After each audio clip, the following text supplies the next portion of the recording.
Oke, kita akan bacain apa yang perlu kamu ketahui tentang crush kamu ya. Oh, tunggu. Gak lengkap kalau nggak pakai ini. Sumpah, nggak lengkap banget kalau nggak pakai ini. Kayak ada yang kurang gitu. Bentar. Biar hidup kita tidak berantakan. Taruh sini. Oke, jadi apa yang perlu kamu ketahui tentang crush kamu ya? Ini yang atas ke yang bawah yang mana ya? Kayaknya gini deh. Apa yang perlu kamu ketahui tentang crush kamu? Wih, ada yang thief. Ih, hati-hati loh. Hati-hati loh. Ini kalian lihat kan tadi kebalik sendiri. Ini hati-hati, sumpah ini hati-hati. Ini peringatan untuk semuanya. Apa yang perlu kamu ketahui tentang crush kamu? Karena gini guys, kadang-kadang ada orang tuh pura-pura jomblo. Bahkan di sosmed pun dia pura-pura jomblo atau dia pura-pura private. Sekarang kan banyak tuh orang-orang sok private. Aku nggak pakai sosmed, aku nggak suka pamer hubungan aku di sosmed. Atau dia pacaran sama kamu, terus dia bilang kita nggak usah lah ngumumin kalau kita pacaran di sosmed. Ya dia mana berani gitu loh posting kamu di sosmed, orang dia udah punya istri. Jadi hati-hati.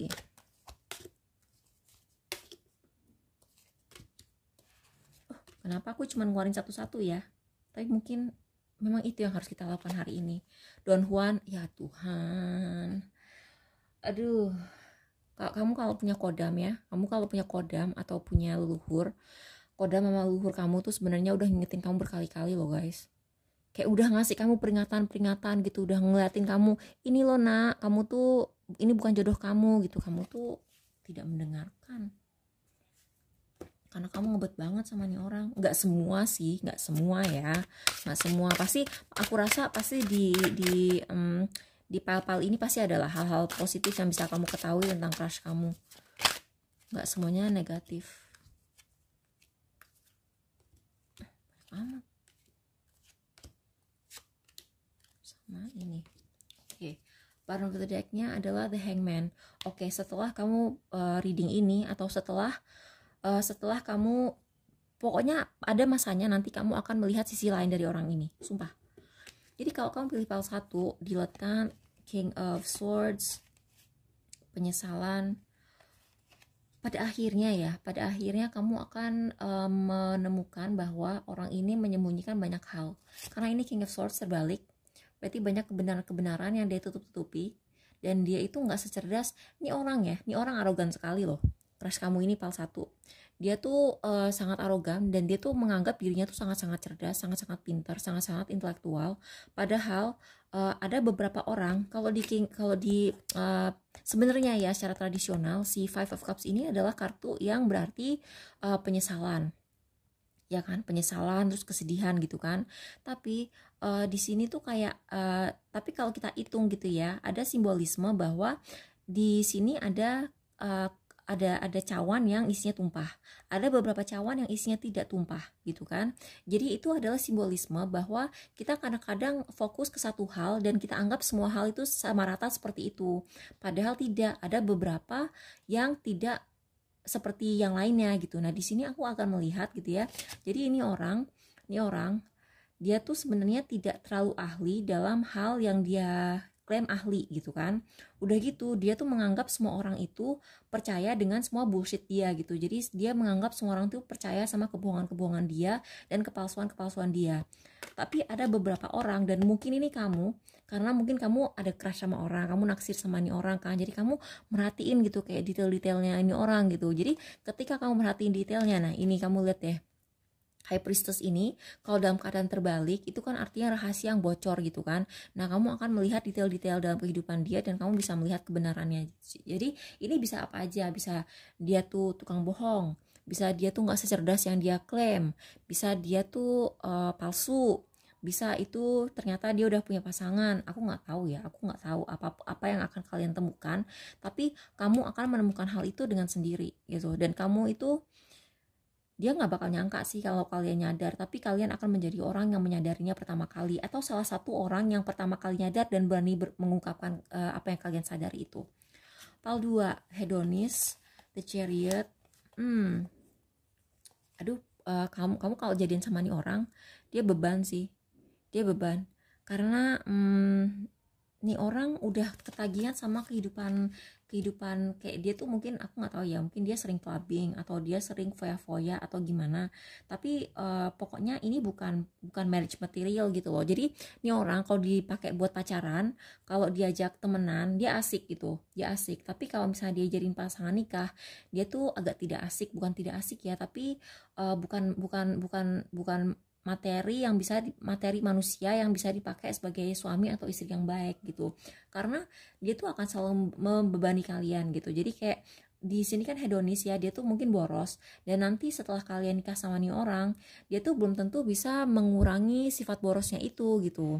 Dan dia tuh kayak punya banyak masalah emosi, masalah emosional yang tidak pernah dia healing gitu. Jadi kalau healing tuh kan sebenarnya bukan bukan jalan-jalan, bukan traveling, bukan belanja kan, bukan ke spa. Itu bukan healing yang sebenarnya. Healing yang sebenarnya adalah kalian benar-benar mikirin kalian tuh punya trauma apa, terus kalian pikirin, terus kalian lepas. Itu healing yang sebenarnya gitu, yang kalian proses gitu. Dan itu prosesnya tentu saja tidak menyenangkan. Healing yang sebenarnya itu, kalau menurut aku ya, healing yang sebenarnya itu kayak kopi. Jadi kopi itu pahit, tidak enak. Ya enak sih, enak, tapi pahit. Pahit terus habis itu tapi bikin melek ya. Jadi healing yang sebenarnya itu seperti itu, dan tidak semua orang tuh pengen healing gitu. Tidak semua orang tuh kayak pengen melepas rasa sakitnya dari masa lalu. Jadi ini orang, karena dia tidak pernah berani melepas rasa sakitnya dari masa lalu dan gak pernah dia proses gitu. Kayak trauma-traumanya tuh kayak keluar dalam bentuk lain. Misalnya dia suka minum-minum, dia suka over seneng-seneng, dia tuh pelariannya tuh belanja. Dan nanti ketika kalian nikah ada masalah kontrol. Jadi kamu tuh agak susah kontrol perilaku dia yang tidak bisa diatur ini, atau dia malah jadi kayak tukang ngatur ke kamu gitu. Jadi misalnya dia tukang selingkuh nih ya, atau dia tukang foya-foya atau tukang ngehedon gitu.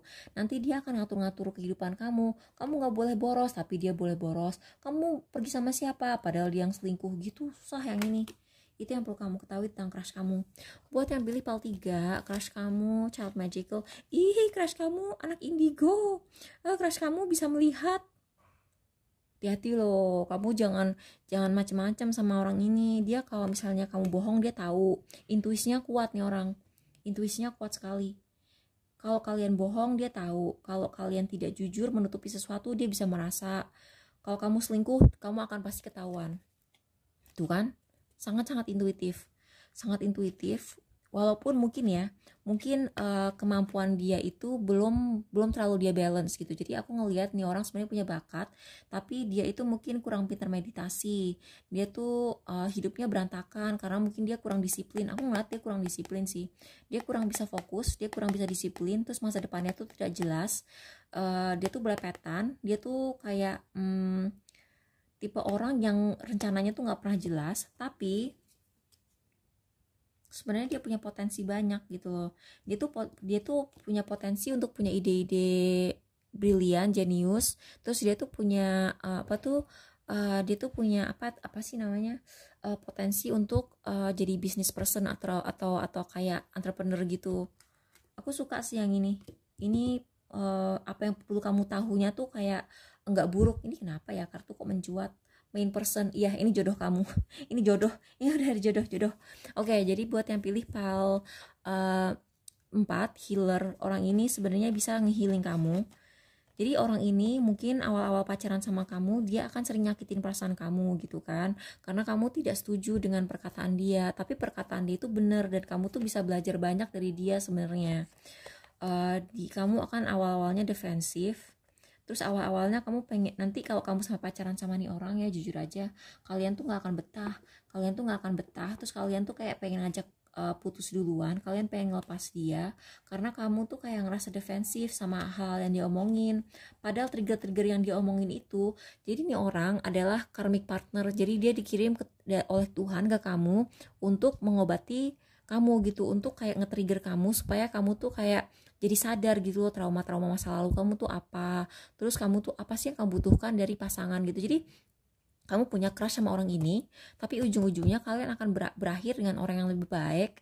Tapi kamu perlu gitu loh, berproses dengan orang ini, kamu perlu kenal orang ini supaya kamu tahu apa sih ciri-ciri orang yang tidak saya inginkan dalam seorang pasangan, apa sih ciri-ciri orang yang ingin saya cari dalam seorang pasangan. Jadi ini sebenarnya proses belajar, jadi jangan dihindari, walaupun nanti kalian